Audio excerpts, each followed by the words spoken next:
प्रत्येक जीवन मूल्यवान समस्तक पई सर्वोत्तम स्वास्थ्य सेवा मंत्र नहीं काम करुथिबा मुख्यमंत्री नवीन पट्टनायक लोकों को चिकित्सा बोझर उद्धार करने पई संकल्प नहीं एने विजु स्वास्थ्य कल्याण योजना कार्यकारी करा जाउची। बीएसकेवाई नवीन कार्डर आवेदन एवं पंजीकरण आसंता काली ठारू आरंभ हेबो।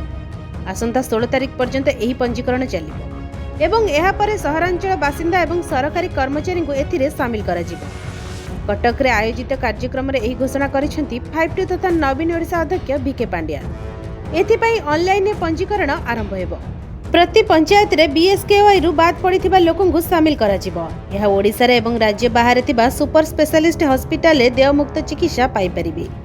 एथिरे प्रति परिवार पई वार्षिक 5 लाख टंका एवं महिलांक पई 10 लाख टंका पर्यंत चिकित्सा व्यवस्था रहिछि।